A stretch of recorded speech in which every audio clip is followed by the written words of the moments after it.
Northeasterners and New Yorkers are coming to Boca in particular, because the schools are good, right? The real estate is relatively cheaper than Miami, right? And the community, it's great people, great communities, and so we've been having really good success with people coming, staying at the extended stay Marriott for a couple of weeks at a time, and our occupancy has been going, higher because of that, because of this trend of people coming mainly to Boca a lot. We're talking about, couples in their 30s and 40s moving from New York City to Boca instead of choosing to go to a New York suburb, right? Or a Connecticut suburb or Westchester suburb, which is really interesting, I think. So it's a lot cheaper down here, but what people don't understand, and tell me if I'm wrong on this, because like California, I think there's about 13% state income tax.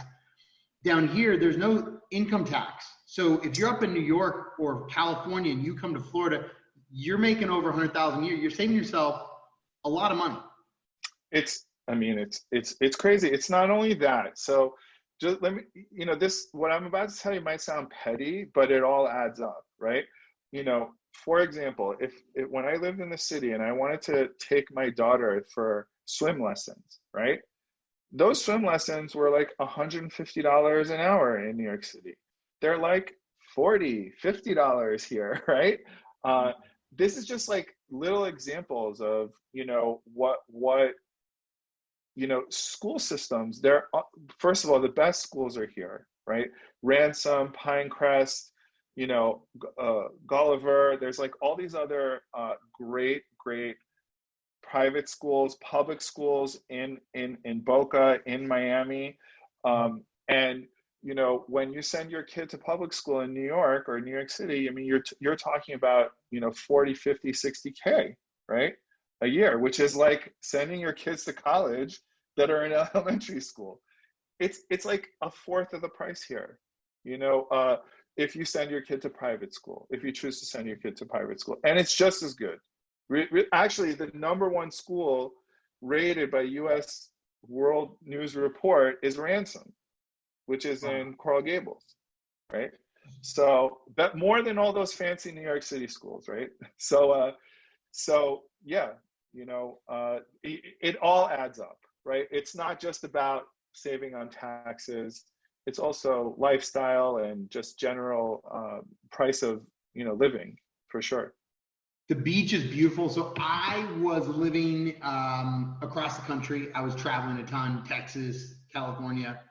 And when I saw the beaches in South Florida, this was this was probably 7 years ago now. I was like, you know what? I'm going to move here. It took me a year to put everything together and move out here. The beaches are gorgeous.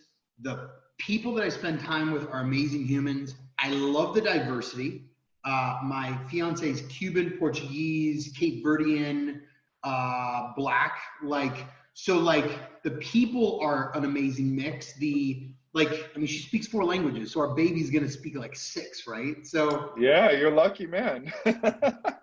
So it's amazing. Your child is lucky too. So oh yeah. So and there's right down the street. There's a Cuban coffee place. Cuban coffee. That's the best.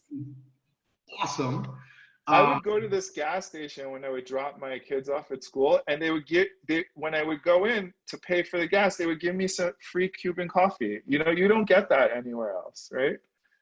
I tell my parents, I'm like, Mom, Dad, you never pushed Cuban coffee. You never introduced me to Cuban coffee. I would have been addict when I was a teenager if you did. So it's good that they maybe didn't, but yeah, it's really where I live in Sunny Isles. So, there's a big Russian population. My wife is Russian. Her parents are Russian. She was born here. There's a lot of Latins here that are from South America, from Venezuela, Argentina, just also a lot of just, regular Americans. There's, as you said, Cubans, all different types of cultures here, for sure. Yeah. So I own, and you mentioned schools.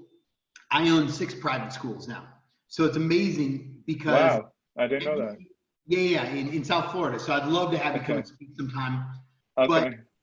I find that my kids in 6th and 7th grade have LinkedIn accounts, they have resumes, they're doing on-the-job training, they're doing budgeting, financial literacy, vision, purpose, coaching, one-on-one mentorship. They're more prepared. And when I say our kids, I take most of my students are alternative ed. So they want to learn in a different way.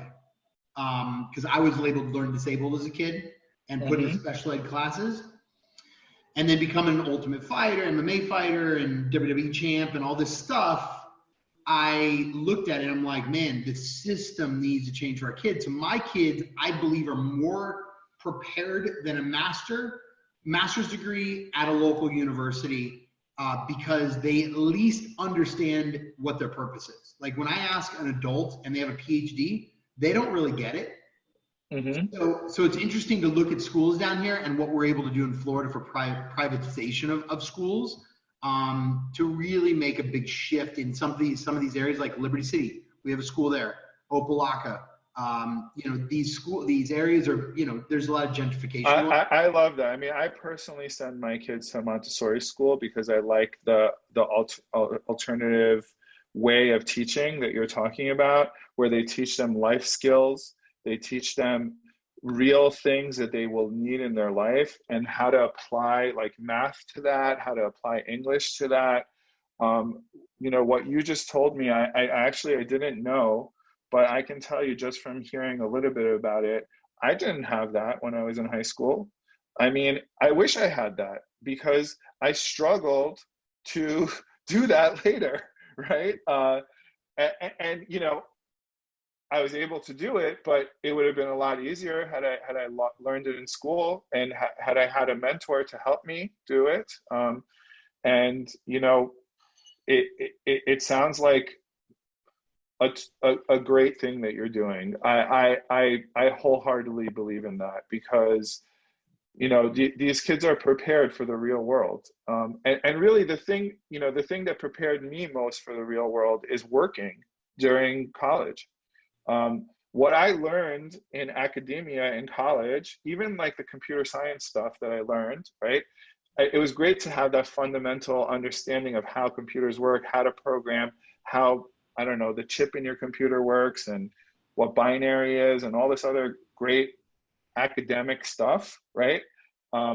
But, what really, really made the big difference is going into the business world and then kind of trying to apply what I did in academics, it's again focusing just in the computer science world, in what business does, and they're like, no, that's how you do it when it's in school.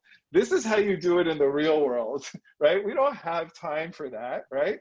We don't have time to like normalize our database and like do all this other crazy stuff, right?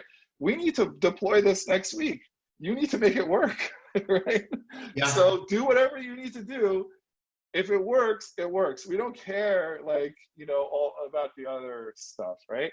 That it goes to show you also that, it's not necessarily the technically best product that wins. It's the product that's the easiest to deploy, that has the most support so someone can call, right? And get help. Right. And, Microsoft SQL Server isn't as good as maybe a lot of other databases, but it gets used because they have the support, they have the training, they have all this other stuff around it that really helps. So it's interesting that, when you're saying learning this as a kid would have added value, right? And the hands-on work.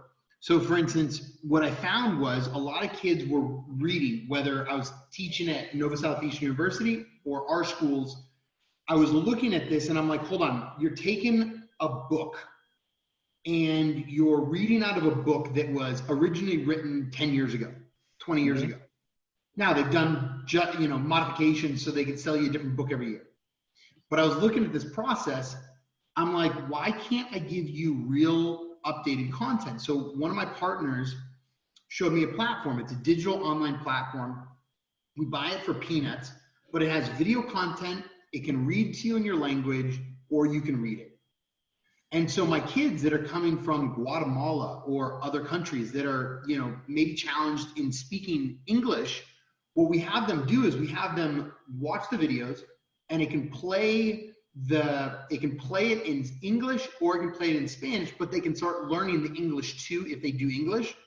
Mm-hmm. But the biggest thing I have them do is, so there's visual, auditory, and kinesthetic.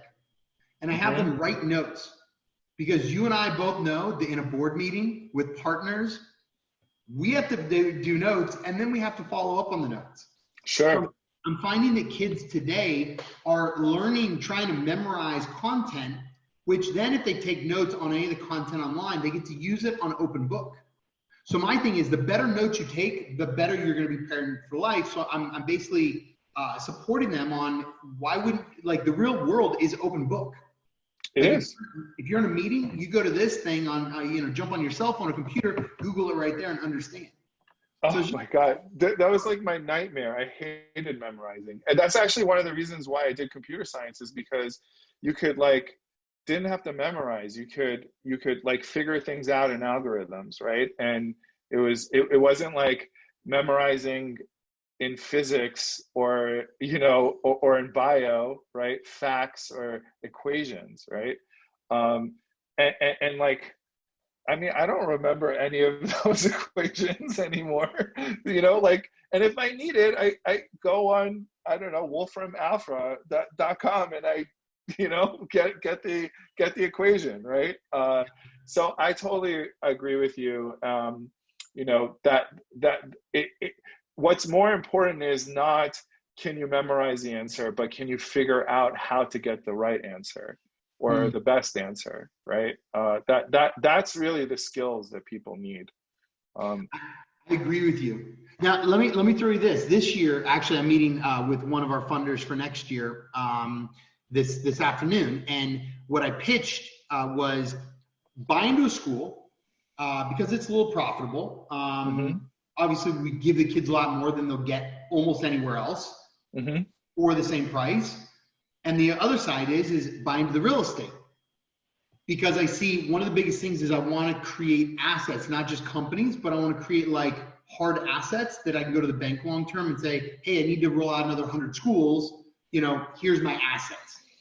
That's really interesting that you said that. Okay, go ahead. It's very interesting, because I look at, I want to be in this thing. If they say, and we're going back and forth, but it's probably gonna be a 50-50 deal on the assets. They buy into like 10% of the school. But at the end of the day, it's a win-win, because they're making money on both sides of it, but they'll make a little bit more cash revenue on the front end on the school, but they'll also make on the back end, they'll pile up and we'll pay off the mortgage in 10 years, and you know, it's a win-win everywhere. What's your thought on real estate? Because a lot of people look at it and they're like, you know, I'm thinking both ways for like a McDonald's model. But it's not franchise, because I don't want to franchise something that really gets the hearts and the minds of our kids. I want to be able to control that to make sure it's done properly. Well, let me tell you a couple of reasons why the way that you're thinking, I think, is correct. And I think it's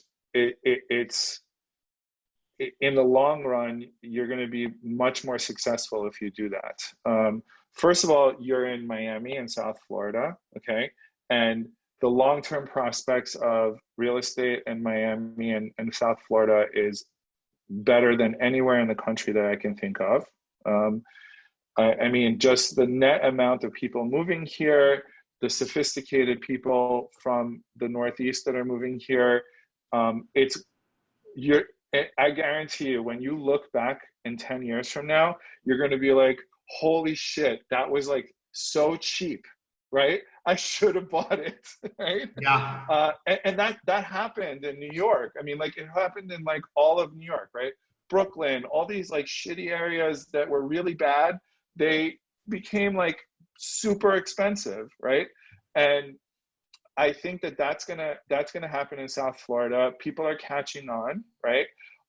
I've actually looked at potentially buying real estate that has schools on it as tenants. Um,